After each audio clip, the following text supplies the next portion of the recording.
안녕하세요. 리얼공감TV입니다. 저번 투명성 영상에 이어서 이번 영상에서는 이래저래 많이 바뀐 룰 변경을 중심으로 말해보도록 할게요. 오 작가님은 이더리움 더다오 해킹 사건과 관련해서 책에도 쓰고 GA 족보 초창기 영상에서는 현재 유튜브 구독자 270만 명인 진용진 씨의 머니 게임을 언급하면서도 비탈릭 부테린과 이더리움에 대해서 비판을 한 적이 있어요. 그 내용은 중립성과 예측 가능성이 훼손됐다는 것인데, 물론 여러분들도 다 아시겠지만 혹시나 더다오 해킹 사건에 대해서 잘 모르시는 분들은 오 작가님 저서인 지혜의 족보 책을 참고해 주시면 좋을 듯 하고요. 비판한 이더리움과 비교도 되지 않을 만큼 모비금 배포 과정에서 엄청나게 많이 룰을 바꿨어요.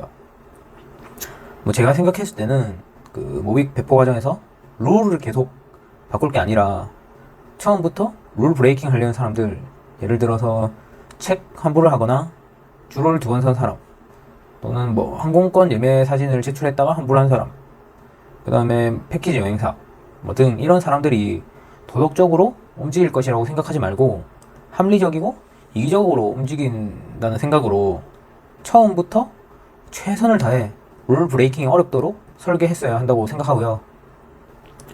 예를 들면 또 제주도 배포 과정 중에서 마지막 강연장 거기서 배포할 때 작가님이 말한 것처럼 이 정도 룰을 뚫었으면 그것도 능력이다, 이렇게 말할 만큼 룰을 나름 엄격하게 정해서 처음부터, 진짜 처음부터가 중요합니다. 처음부터 공지했어야 한다고 봅니다. 그리고 댓글 중에 오 작가님은 신이 아니다 이런 말이 있는데, 저도 오 작가님이 전지전능한 신이 아닌 거 아주 잘 알고 있습니다. 하지만 작가님은 책과 방송에서 많은 엘리트들에게 멍청하다고 말하며 비아냥대고, 지금도 그렇지만 본인 프로젝트에 대해 굉장히 자신감이 있고 뭔가 머릿속에 다 그려져 있는 것처럼 말씀하시길래 저도 나름 기대하면서 지켜봤습니다. 예를 들자면 여러분들이 꽤나 똑똑하다고 믿는 주변 사람 중 한 명이 몇 년 전부터 본인이 기획하고 있는 아이돌 프로젝트가 있는데, 본인이 아무리 생각해봐도 정말 완벽하고 실제로 해보면 BTS 공연보다 훨씬 멋있는 공연이 가능하다, 이렇게 말하는 사람이 있다고 칩시다. 여러분들이 생각해도 오 작가님이 했던 말과 비슷하죠. 근데 만약에 이렇게 말을 한 사람이라면 정말로 BTS보다 공연을 잘하거나 최소한 그들과 비슷한 정도로 그 정도로는 공연을 해야 할 겁니다. 근데 여러분들이 생각하기에 과연 오 작가님은 자신이 비판했던 엘리트들보다 정말로 운영을 잘 했나요? 배포 과정에서 과연 프로답고 엘리트들보다 나았는지에 대해서 여러분들 생각은 제가 잘 모르겠지만 제가 봤을 때는 굉장히 아마추어 같아 보였습니다. 그래서 이렇게 계속 말하는 거고요. 또 제가 아무리 이렇게 말을 해도 제가 방금 한 질문에 대해서 오 작가님과 오비콜더 분들은 현재와 같은 배포 결과 정도면 충분히 배포를 잘했다, 이렇게 주장할 수도 있고, 제가 원하는 수준이 너무 높다, 너무 높은 실력을 요구한다, 그래서 무리한 지적이다, 이렇게 또 말할 수도 있습니다. 근데 이렇게 또 따지면 이번에 7월 8월 달에 있었던 풍수의 재난 사건들과 여태 일어났던 일들, 새로 복원된 숭례문 화재 사건, 세월호 사건, 이태원 사건에 대해서도 국민들이 정치인과 엘리트들에게 너무 무리한 요구를 하고 있다는 생각을 하지 않나요? 저는 우리나라 국민들이 말하는 걸 쭉 지켜보면 재난 담당 공무원들이 어떠한 시설물이 침수되거나 무너질 것을 예측하고 대응했어야 한다는 것처럼 들리는데, 재난 시에는 담당자들과 관련 직원들이 생각지도 못한 일들이 동시다발적으로 일어납니다. 지금 모빅과 상관없이 들릴 수도 있는데 상관이 있으니까 좀 집중해 주시고, 상관이 없이 만약에 들린다면은 이게 지금 재난과 지금 비교가 안 되기 때문에 그런 거고, 일단 제가 질문 한번 해볼게요. 서울의 한 지역에 일반적으로 중대재해로 생각되는 심각한 사태가 발생했다고 칩시다. 그래서 많은 직원들과 장비가 그 현장에 도착해서 지금 수습 중이고요. 근데 이런 상황에서 또 다른 지역에 제방과 같은 그런 게 무너졌다, 그래서 더 큰 사건이 발생했다. 그럴 경우에 담당자들은 이 기존 현장을 버리고 그쪽으로 가야 되나요? 아니면 기존에 작업하고 있던 곳이라도 빨리 뭐 통제를 하고 뭐 조치를 해야 하나요? 둘 다 어느 정도 수준급 이상의 재해라서 뭐 직원들을 분할해서는 대처가 어렵습니다. 그리고 이럴 때는 제방이 무너진 곳에 가서 직원이 뭐 리액션만 좀 취하면 될까요? 뭐 사람마다 생각이 다르겠지만 제가 생각하는 건 담당자가 그 당시 매뉴얼대로 점검하고 행동했으면 아무리 많은 피해가 있어도 뭐 정말 안타까운 뭐 일이지만 우리가 어쩔 수 없는 상황이라고 판단해주는 게 맞지. 무조건적으로 담당 부처뿐만 아니라 뭐 누구 하나는 반드시 책임지고 처벌받아야 한다. 뭐 이렇게 주장하는 건 저는 아니라고 생각합니다. 뭐 신이 아닌 이상 뭐 무너지는 시설물을 막고 실종된 사람들을 수용해서 구하는 거야말로 현실상 어려우니까요. 물론 당시 매뉴얼이 부족했을 확률이 있겠지만 가능한 소급 적용하지 말자는 게 제 소신입니다. 뭐 이와 마찬가지로 뭐 제가 모빅 배포 과정에서 바라는 게 재난처럼 예측할 수 없었던 일이 아니고 충분히 예측 가능한 일이었고요. 또 지금 제가 요구하는 게 재난 시 무너지고 있는 시설물을 몸으로 막아라 이런 수준이 아니라 애초에 어느 정도의 적정한 매뉴얼, 룰 이거를 처음부터 제대로 공지하고 그 공지한 룰에 따르는 정도이기 때문에 무리한 요구라고 생각하지 않습니다. 다시 배포 과정으로 돌아와서 조금 더 구체적으로 말해볼게요. 그 모빅 홀더 분들 중에서는 오테버스가 제가 지적한 사항들 뭐 대부분을 이미 예측하고 있었다 이렇게 주장하는 분들이 있는데요. 저는 당연하게도 생각이 다릅니다. 관악산과 계룡산과 달리 제주도 배포 과정부터는 구글 시트폼을 작성했어야 했는데 처음에는 오 작가님이 마치 항공권 인증과 구독자 인증만으로 모빅을 받을 수 있는 것처럼 말을 했어요. 뭐 이 부분이 오테버스가 유튜브 시스템에 대해서 잘 알지 못하네? 제가 이렇게 생각한 부분 중 하나인데 뭐 이것과 관련해서는 뭐 다음에 말씀드리고요. 그리고 100% 정확하게 기억은 안 나는데 현장에서 항공권과 지정학책을 가지고 오면 인증이 가능하다고 말씀했던 것 같아요. 하지만 뭐 참여자가 예상보다 많아져서인지 뭐 무슨 이유 때문인지는 모르겠지만 갑자기 주민등록 초본을 받는다고 하고 그리고 또 조장들한테 인증 과정에 대한 권한을 위임한다고 했었습니다. 이 부분에 대해서 비인격적 시스템을 강의하고 제임스 리카즈처럼 국가의 자본 통제를 걱정하면서 은행과 국가를 믿지 않는다고 말씀하는 분이 아니 갑자기 각 조장한테 배포와 관련된 권한을 위임하는 게 여태 작가님이 말한 것들과 굉장히 상반되어서 개인적으로 충격적이었고요. 뭐 결국 주민등록 초본에 대해서 뭐 오픈 채팅과 그 유튜브 댓글에 반발이 너무 심하자 그 오 작가님이 커뮤니티에 글을 올렸는데 그 내용이 본인이 총대를 메고 뭐 개인정보 그 주민등록 초본을 안 받겠다고 했어요. 근데 또 이 와중에 오 작가님 말을 무시하고 초본을 받는 조도 있었는데 이런 부분에서 오 작가님에게 또 리더의 자질이 충분히 있는지 또 의구심이 들지만 지금은 생략하고요. 그리고 뭐 주민등록 초본을 제출하지 않으면 육지 인증샷을 찍으라고 했거든요. 근데 제가 알기로는 최종적으로 주민등록 초본 그리고 육지 인증샷 둘 다 모두 받은 걸로 기억합니다. 심지어 공항에서 달력과 함께 찍은 사진을 인증하라고 했고 비행기 안에서도 달력과 사진을 찍어서 인증해야 하는 조도 있었던 걸로 제가 알고 있습니다. 이런 거 보면은 뭐 명확한 룰이 있었다 이렇게 보기에는 상당히 어렵지 않나요? 그러니까 여러분들 제가 말한 이런 과정을 기억에서 지우지 말고 가격 올랐다고 지우지 마시고 다시 한번 생각해봐요. 오테버스 측은 정말 많이 우왕좌왕하면서 개인정보 동의서도 안 받아도 된다고 자신있게 말하다가 결국은 어떻게 됐죠? 결국 받았습니다. 또한 현장에서는 그 쿠폰을 받고 책에 도장을 찍는 등 뭐 위에 말한 과정들 중에서 신이 아닌 인간은 순간이동을 할 수 없으니까 필요 없는 중복 인증 과정이 많았는데 다른 거 다 생략하고요.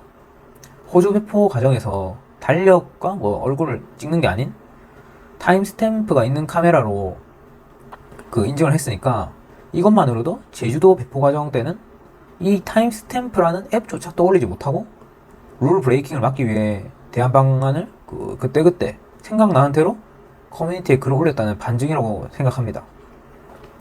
그리고 저도 멀티 아이덴티티에 대해서 관심이 정말로 많은데 이러한 과정을 쭉 지켜보고 있으니까 오 작가님 정말로 멀티 아이덴티티를 이해했는지 궁금하고요.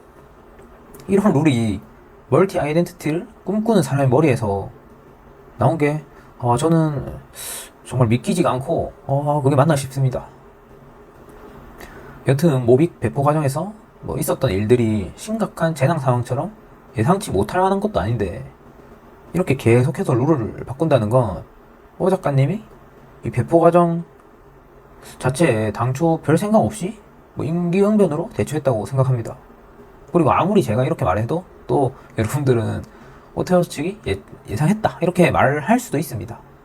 하지만 이렇게 주장하려면 오 작가님이 언급하신 진용진 씨의 머니게임처럼 머니게임을 보시면 아시겠지만 첫날에 게임 8일차부터는 추가적인 룰이 있을 것이라고 공지를 하는데 그것과 마찬가지로 모빅도 그럼 제주도 배포 과정 처음 룰을 제공할 때 점점 룰이 세진다 이렇게 말을 해야죠. 그리고 어떻게 세질 건지 애초에 다 알 수 있게끔 고치지 못하게 블록체인에 작성을 하든지 그렇게 했어야겠죠. 이러한 과정을 봤으면 이전 영상에서 말한 책 대량 환불과 이러한 사태들을 오 작가님 수년간 고민을 했는데 전혀 예상하지 못했다라고는 판단하는 게 타당하지, 유능한 오 작가님이 배포 과정에서 일어날 일들을 이미 예상했다고 주장하는 건 정말 합리적이지 않다고 생각합니다. 그리고 칭찬 하나 하자면 개인적으로 제주도 세 번째 강연날의 배포는 강연장 안에 있는 사람과 밖에 있는 사람들에게 동시에 모빅을 배포해서 중복해서 못 받게 한 거는 정말로 설계를 잘했다고 생각합니다. 그러니까 제주도 세 번째 날처럼 오테오스 측에서 노력을 조금만 더 했더라면 제가 계속 지적하고 있는 걸 완벽하게 당연히 막기에는 힘들었겠지만 지금보다는 훨씬 나은 배포 과정이 되었을 것이라고 생각합니다. 그리고 앞에 말한 내용들도 물론 중요하지만 제가 생각했을 때 가장 큰 문제 있는 사건은 LA 지갑 사건이라고 생각해서 지금부터 이걸 한번 또 설명을 해드릴게요. 오 작가님이 재력이 있는 현지인인지 외국인인지는 모르겠는데 제가 듣기에는 현지 한국인이었던 것 같아요. 이분에게 모빅을 배포하라고 여러 종이 지갑을 줬는데 이분이 오 작가님의 의도와 다르게 본인 지인들한테 종이 지갑을 나눠줬고 그것도 많이, 이런 내용을 오 작가님이 알게 되어서 엑셀에 아직 남아있는 개인키로 그분에게 나눠줬다고 추정되는 종이지갑 모빅 모든 걸 압수했다는 내용입니다. 그분들에게 팔지 말라고 신신당부 하고 본인 작가님은 모빅을 안 팔았다 이런 걸 강조하는데 이거는 좀 다음에 다루도록 하고요. 여튼간에 여유로운 척 하려는 건지는 모르겠는데 오 작가님이 지갑을 되돌려 놓은 것에 대해 아주 당당하게 이 사건을 말하거든요. 근데 이걸 보면은 더다오 해킹 사건을 지적한 사람과 진짜로 같은 사람인지 궁금할 정도로 태도의 차이가 있네요. 여러분들은 또 어떻게 생각하시나요, 이거? 그리고 오 작가님은 또 외국인들에게 나눠주고자 하는 의도가 매몰비용 실험은 이미 한국에서 끝났고 그래서 생태계 확장을 위해서 나눠줬다고 주장하는데 아니 이게 진짜로 프로젝트 취지에 맞다고 생각하시나요? 일단 생태계 확장에 대해서는 따로 다룰게요. 그리고 여러분들이 또 오 작가님의 의도나 모빅 프로젝트 취지가 어떻든 결국 생태계 확장을 위해서 잘 사용되었고 작가님이 깊은 생각을 하고 어쩔 수 없이 그런 행동을 했을 거다 이렇게 말할 수도 있습니다. 근데 또 이렇게 따지면 수많은 알트코인 리더들과 철학적으로 확장해보면 오 작가님이 그렇게 싫어하는 국가 변덕, 특히 교육제도를 계속 엘리트들이 변경하는 것에 대해서도 나라의 백년대계고 또 선한 의도로 하는 것이니 욕하지 말고 비판도 하지 말고 그냥 국민으로서 인내해야 하지 않을까 싶고요. 그리고 계속 이슈가 되고 있는 국민연금도 다들 엘리트들이 좋은 의도로 수익을 내려다 실수한 것이고 태양광 시설 그리고 4대 강포 이렇게 또 논란 있는 것도 환경을 위한다는 선한 마음으로 설치했고, 뭐 또 빅테크 기업들 개인정보 이런 것도 그렇고, 뭐 특히 여러분들이 말을 하는 연준의 달러 인플레이션도 제발 비판적으로 뭐 생각하지 말고 다 선한 의도로 다 생각하고 행동하는 것이니 그냥 넘어가기 바랍니다. 그리고 이전 영상에서 말한 투명성에 대해서 추가적으로 얘기해 볼게요. 만약에 제가 앞에서 말한 게 오 작가님이 모빙을 맡긴 이 현지인이 지인들에게 대량으로 종이 지갑 주는 것을 적발하지 못했을 경우 제가 추론한 게 현실화가 될 뻔한 것이고요. 그리고 이러한 정황을 봤을 때 제가 추론한 것과 마찬가지로 어쩌면 작가님이 인지하지도 못한 그런 사이에 지금 누군가의 손에 있을 확률이 크겠죠. 왜냐하면 작가님이 신이 아니니까요. 이거 계속 뭐 없던 일로 치고 가는 거 좀 힘들 거라 봅니다. 그리고 오 작가님이 원하는 대로 그 현지인이 정직하게 모빅을 배포했다면 여러분들은 물론 저도 아마도 이 사건에 대해서 모르지 않았을까, 아니 존재했는지조차 몰랐을 거라고 생각합니다. 그리고 최근에 모빅커스라는 그 지갑 기업에 모빅을 분배한다고 하는데 이런 것도 뭐 아무런 기준 없이 나눠주는데 도대체 몇 개를 무슨 기준으로 나눠주는가요? 이게 투명한가요? 그리고 또 댓글 보고 추가 설명해 드릴게요. 제가 저번 영상에서 책 환불한 사람을 뭐 말했었는데 저는 이분이 도덕적으로 행동했다는 게 아니라 룰에 맞게 행동했다는 거죠. 오 작가님이 이더리움 더다오 해킹 사건에서 해커가 도덕적으로 잘했다는 걸 뭐 지적한 게 아니잖아요. 이더리움과 이더리움 클래식이 왜 나눠졌겠습니까? 또한 오 작가님이 언급한 진용진의 머니 게임을 예시로 들어도 그 머니 게임 안에서는 거짓말을 쳐도 되는 게 룰입니다. 이런 룰 안에서 거짓말을 치는 사람이 있다면 도덕적이다, 아니다 이렇게 판단하는 게 아닌 룰을 잘 이용해서 게임을 잘하고 있구나 이렇게 판단해야 됩니다. 룰과 뭐 도덕에 대해서 더 깊게 말하고 싶으면 댓글 달아주시면 되고요. 여튼 뭐 선악을 판단하는 건 여러분들도 당연히 알겠지만 굉장히 어렵기 때문에 계속 따지고 뭐 그렇게 가다 보면 결국 중앙이 필요할 때가 옵니다. 중앙이 생기더라도 이런 논쟁이 완전히 해결되지도 않고요.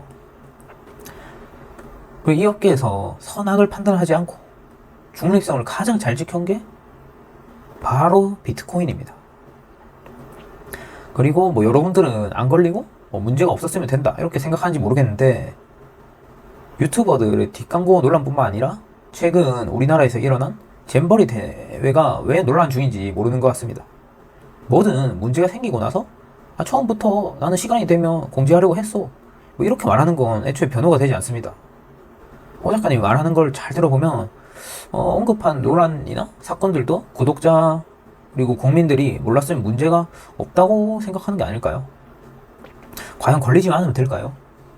최근 MEXC 거래소에서도 말이 많은데 이 영상의 주제와 철학적으로 유사하다고 판단되어 댓글에 달아둘 테니 한번 읽어보시기 바라고요. 그리고 그렇게 선악에 대해서 잘 판단할 수 있으면 뭐 수많은 철학적으로 지금 논쟁 중인 내용들과 상관없이 제가 댓글에 달아둔 진용진 채널의 영상을 보고 과연 어떤 게 도덕적으로 뭐 옳은 판단이었는지 저한테 댓글로 부탁드리겠습니다. 그리고 뭐 계속 제가 다루는 영상에 대한 부분에 대해서도 뭐 비판적인 의견을 이렇게 수용하지 못하면 농담이나 우스갯소리로 말하는 게 아니라 정말로 수드라가 돼버린 거죠. 뭐 어떤 형태로든 모빅의 가격만 오르면 만족하는 거 맞으시죠?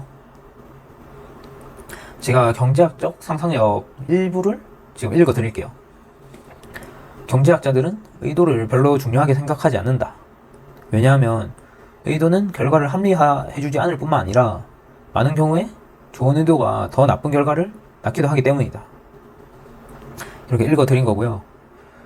종이지갑 개인키 부분과 모빅 배포 과정 등에서 뭐 이제 초창기인데 벌써 이 정도 실수를 했는데도 불구하고 뭐 배포 과정이 끝났으니 그건 뭐 저거 문제고 뭐 이미 해결됐고 지금부터 잘하는 게 중요하다고 주장할 수 있습니다. 뭐 타당한 주장입니다. 그 신뢰의 요소 중 한 개가 반복인 것과 이 주장을 하면 매몰 비용 이론에서 벗어난 거는 알고 계시죠?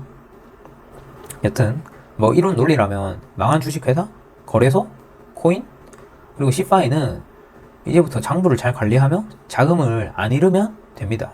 그리고 DeFi는 그 해킹 당한 부분에 대해서 보안 점검하고 이제는 안전하니까 돈을 맡겨라 하는 것과 같습니다. 이렇게 다른 신뢰 산업과 예를 드니까 좀 이해가 될까요? CFI가 자금을 잃은 것, 그리고 DeFi가 해킹 당한 것, 그리고 모빅이 배포 과정에서 룰 브레이킹이라고 부르는 행위에 당하거나 당할 뻔한 것. 이게 모두 같은 위상이죠. 여러분들이 단순히 오 작가님 말을 따라 하는지는 제가 모르겠는데 엘리트들을 믿지 말자고 계속 말을 하시잖아요. 근데 정말로 자기 자신을 속이지 않고 지금 생각해 보십시오. 지금 뭔가 뭐 본인 눈에 좀 똑똑해 보이는 누군가를 믿고 있지 않나요? 뭐 그 정도는 믿어도 되나요? 그리고 가지고 계신 그 지갑은 누가 만들어 주신 지갑인가요? 보안 점검이 과연 됐을까요? 혹시 그 지갑이 어떤 코드로 만들어졌는지는 알고 계신가요? 그리고 여담으로 지금 모빅과 관련한 기업 모비커스가 투자를 받고 뭐 어떤 식당에 뭐 누군가가 모빅을 받아준다고 기쁘신 분들이 계실 건데 기업에게 자금을 투자하는 FTX, 블록파이, 하루인베스트, 그리고 코인은 비체인, 그리고 식당에서 받아주는 파이코인 등 이렇게 망하거나 뭐 흥하지 못한 게 좀 많다는 점 알고 계셨으면 좋겠습니다. 그리고 지혜족보 책에는 이더리움이 우호적인 상황에서 성장했다고 적어뒀는데 모빅은 훨씬 우호적인 상황입니다. 물론 모빅에 대해서 비판적으로 생각하며 홀딩하는 분들도 물론 뭐 일부 있겠지만 최근 강팔군님 댓글을 보면 뭐 이해가 안 되면 믿어 이런 뉘앙스가 있거든요. 전 이미 많은 사람들이 머리보단 마음으로 믿고 있다고 생각합니다. 그리고 이 비판적 사고에 대해서 한번 다루고 싶은데 오 작가님은 마중물 논술 그리고 경제학적 상상력뿐만 아니라 작년 루나 사태 이후 유튜브에서도 유승준에 대해서 언급한 적이 있습니다. 그전에도 물론 비판 댓글이 조금씩 있었지만 오 작가님이 유튜브에서 유승준과 거북선을 언급했을 때 제 눈에는 거의 처음으로 오 작가님한테 반박하는 댓글들이 많았어요. 저는 오 작가님 몰랐을 때도 유승준에 대해서 주변 지인들에게 욕먹어가면서도 제 생각을 말하고 작년에 유승준에 대해서 글을 썼습니다. 그리고 작가님이 올해 초에 트위터에서 욕을 먹을 때 집에 가만히 있지 않고 유일하게 유튜브에서 그 영상 찍고 모빅 프로젝트를 지켜보자고 했습니다. 뭐 저보고 비트 맥시 또는 모빅 안티 이렇게 생각하는 분들이 있는 것 같은데 저는 올해 초에도 모빅이 성공한다고 말한 게 아니라 지켜보자고 말했습니다. 오 작가님과 여러분들은 그럼 달러랑 원 안티고 뭐 요즘 말하는 거 보면은 비트코인 안테라도 제가 말해도 되는 거 맞나요? 우리 저한테 이렇게 말하시는 분들은 오 작가님도 참 할 일이 없어서 브레튼 우즈 시스템 말하고 뭐 엘리트들 한전 비트코인의 주주의 사실 뭐 이런 걸 비판하고 있다고 생각하시겠네요. 근데 참 신기하게도 지금은 여러분들이 오 작가님을 정말 천재처럼 모실 때 유튜브에선 제가 거의 처음으로 유일하게 비판하는 것 같네요. 저도 당연히 사람이기 때문에 작가님 옆에서 모빅 칭찬하고 커뮤니티에 올라가고 여러분들한테 좋은 댓글 달리고 하면 정말 편하고 좋습니다. 마치 예전에 본 영화 더킹이 생각나네요. 역사적으로 흘러가득하. 내가 또 역사 강의해야 돼. 그냥 권력 옆에 있어. 자존심 버려 잡으라고. 여러분들은 그 국가 엘리트나 기업 엘리트들에게 멍청하다고 말하면서 날카로운 논리를 들이내미는데요. 이 날카로운 논리를 엘리트들한테만 계속 들이내지 마시고 뭐 거북선, 유승준, 그리고 모빅, 오 작가님에게도 똑같이 해야 되지 않을까요? 국가 엘리트들마저 못 믿는데 지금 너무 한 사람에게 의존하고 있다고 저는 생각하고요. 그래서 저는 매몰 비용 실험이 아니라 여러분들이 이렇게까지 실수를 많이 한 모빅 프로젝트에 대해서 믿음이 안 깨지는 게 더 신기합니다. 그리고 여러분들이 굉장히 화폐에 대해서 뭔가를 깨달았다고 하시면서 오 작가님이 한 말을 그대로 앵무새처럼 주장하니 이것도 신기합니다. 지금 현상을 다수자와 소수자의 입장으로 다시 한번 생각해 보시고요. 제가 오늘 쭉 말한 유승준과 진용진 유튜브 영상에 대해 모빅 생태계 사람들과 한번 토론해 보세요. 마지막으로 테라루나의 도건 씨와 해시드의 김서준 씨는 한때 장부상으로 자산이 각 2조 원, 4조 원으로 기억합니다. 여러분들 더군다나 고생 많으신데 힘내시고요. 좀 더 준비해서 다음 영상에서 계속 생각을 말할 테니 그때 뵙도록 하겠습니다. 긴 영상 봐주셔서 감사합니다.